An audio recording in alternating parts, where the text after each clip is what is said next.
Like if you look back at history, our conception of time today is super weird. We're very hurried comparatively to every other culture that has existed before us.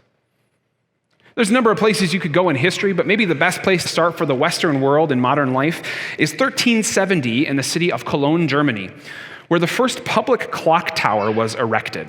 Now, before this, people had a conception of time and minutes and hours and these sorts of things, but it was the first time that a whole city could be united under one clock, where everyone could look at that clock and know exactly what the time was for everybody. And all of a sudden, you didn't have to go simply by what time it felt like during the day or where the sun was in the sky, but you were now slave to this exacting ticking clock that everybody could see. Now, I'm going to say multiple times, I'm not against technology, I'm not against the clock, but I want us to see what it does. It goes straight against what God actually prescribed for us when He created us. God created in Genesis the vault of the sky and put lights in that vault of the sky, the sun, the moon, and the stars. And what does He say they do? They serve as signs to mark sacred times and days and years.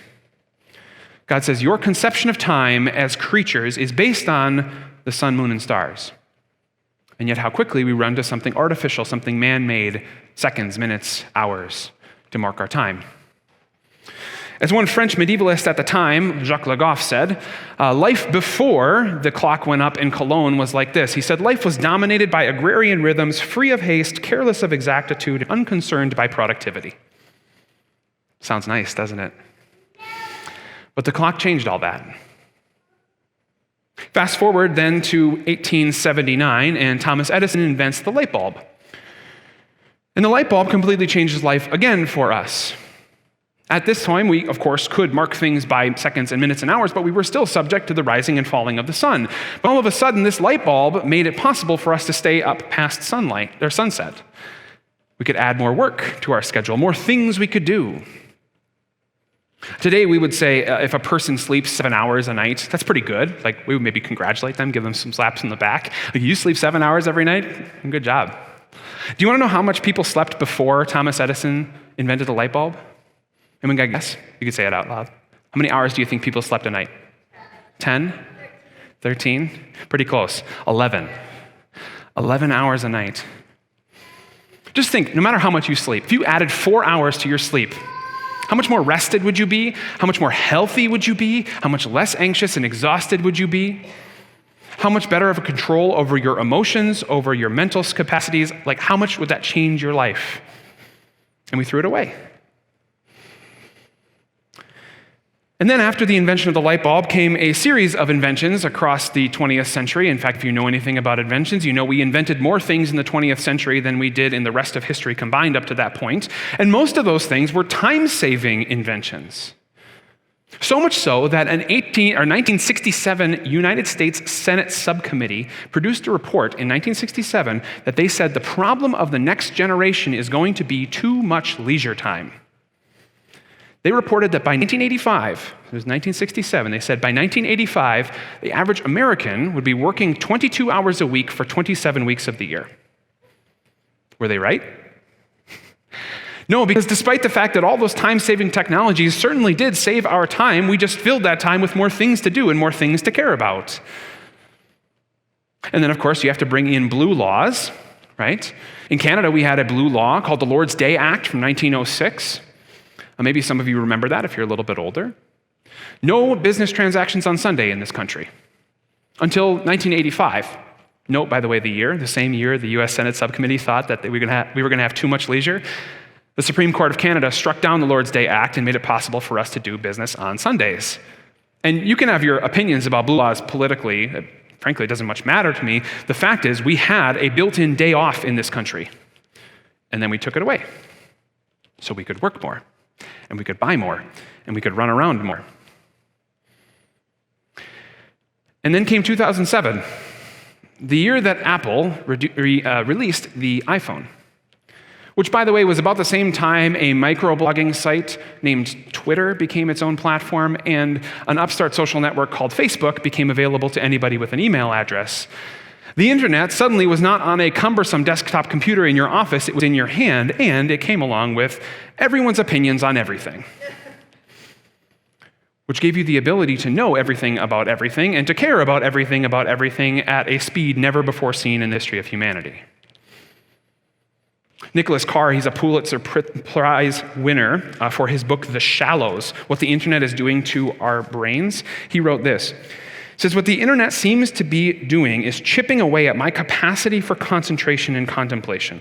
Whether I'm online or not, my mind now expects to take in information the way the internet distributes it, in a swiftly moving stream of particles. Once I was a scuba diver in a sea of words. Now I zip along the surface like a guy on a jet ski. Does that resonate with you? Think about how you read news as you scroll through your phone. How many of you just read the headline and don't read the article? How many of you read the headline, click on the article, read a couple sentences, and then get distracted on something else? How many of you open an article and sit on it and stew for an hour? We used to be able to think deeply and concentrate and contemplate and think about, what is this author saying? Where is he coming from? What facts does he have? Who are his sources? Does this fit with what he said last week? But now we skim along the surface, covering a lot of ground with no depth.